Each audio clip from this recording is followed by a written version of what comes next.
इस्लामाबाद में कत्ल होने वाली सना यूसुफ की उम्र सिर्फ 17 साल थी। आईजी इस्लामाबाद अली नासिर रिजवी का प्रेस कॉन्फ्रेंस में कहना था कि सना यूसुफ को 2 गोलियां मारी गई। कातिल का सुराग लगाना हमारे लिए बड़ा चैलेंज था। मुलजिम को कानून के मुताबिक सजा दी जाएगी। पहले मुलजिम की शनाख्त नहीं हो पा रही थी।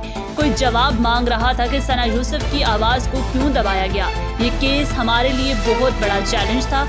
60 टीमें इस केस पर तश्कील दी गई। कत्ल केस पर 113 CCTV कैमरों से मदद ली गई। टीमों ने सेलुलर टेक्नोलॉजी समेत मुख्तलिफ टेक्नोलॉजी पर काम किया। 300 फोन कॉल्स को एनालाइज किया गया। मुलजिम सना यूसुफ का मोबाइल अपने साथ ले गया। वज़ीर दाखिला मोहसिन नकवी ने मुलजिम की गिरफ्तारी की तस्दीक करते हुए अपनी पोस्ट पर इस्लामाबाद पुलिस को शाबाश दी और लिखा कि पुलिस ने कातिल से पिस्तौल और मकतूल लड़की का आईफोन बरामद कर लिया। मुलजिम ने कत्ल का एतराफ भी कर लिया। टिकटॉकर सना यूसुफ की कत्ल केस की तफ्तीश टीम में शामिल सब इंस्पेक्टर मनसब डार ने बताया कि मकतूला के कॉल रिकॉर्ड्स देखने के बाद मालूम हुआ कि मुलजिम का मकतूला से टेलीफोन पर राब्ता हुआ था। पुलिस ने सना यूसुफ के जरिए इस्तेमाल फोन की कॉल्स का जायजा लिया तो एक नंबर की प्रोफाइल पर मौजूद तस्वीर इस शख्स से मिलती थी जिसके बारे में पुलिस को अहल खाना ने बताया था। इस शक्ल सूरत का शख्स घर में दाखिल हुआ था। इस्लामाबाद के पोस्ट सेक्टर G13 में मशहूर टिकटॉकर सना यूसुफ के कत्ल में अहम पेशरफ्त हुई। पुलिस ने मुबैना कातिल को फैसलाबाद से गिरफ्तार कर लिया जबकि बाकी की CCTV भी सामने आ गई। फुटेजेस में देखा जा सकता है कि स्याह रंग की टी-शर्ट पहने एक नौजवान लड़का शाम 5:09 पर वाक़ई के मुकाम से फरार हो रहा है। CCTV में मुल्जिमान को भागते हुए भी वाज़ेह तौर पर देखा जा सकता है। ज़राए के मुताबिक थाना सुंबल पुलिस ने तफ्तीश के बाद मुलजिम की शनाख्त कर ली थी जिसके बाद वर्षा की सिफारिश पर से गिरफ्तार कर लिया गया। पुलिस हुकाम का कहना है कि मुल्जिमान से मजीद तफ्तीश जारी है और जल्द दीगर कानूनी कार्रवाई भी की जाएगी। पुलिस ने CCTV फुटेज को भी केस का हिस्सा बनाया और ज़राए का कहना है कि इस फुटेज ने मुलजिम की गिरफ्तारी में कुलीदी किरदार अदा किया। बाकी के बाद इलाके में खौफ हरास की फिजा है कि सोशल मीडिया पर भी बाकी की शदीद मजम्मत की जा रही है। मुलजिम ने इतराफ जुर्म भी कर लिया। ये अफसोसनाक वाकया गुज़श्ता रोज पेश आया जब एक निकाबपोश शख्स ने एक नौजवान लड़की को कत्ल कर दिया। पुलिस ने CCTV फुटेज और दीगर शवाहिद पर कार्रवाई करते हुए मुलजिम को 1 घंटा कबल गिरफ्तार किया था। सना की आखिरी पोस्ट में सना ने चंद घंटे कबल अपनी सालगिरह की तकरीब की वीडियो शेयर की थी। वीडियो में वो अपने दोस्तों के साथ अपने सालगिरह का मजा ले रही थी। इस जश्न के बाद टिकटॉकर की मौत की खबर ने इनकी मदाहों को चौंका दिया। सना यूसुफ को पाकिस्तान के सूबा खैबर पख्तूनख्वा की चित्राल की रैशी सना ने अपने टिकटॉक वीडियोस के जरिए मकबूलियत हासिल की। वो एक समाजी कारकुन की बेटी थी। इसने सोशल मीडिया प्लेटफॉर्म का इस्तेमाल सकाफती बेदारी, खवातीन के हकूक और नौजवानों के लिए तालीम को फ़रोग़ देने के लिए किया।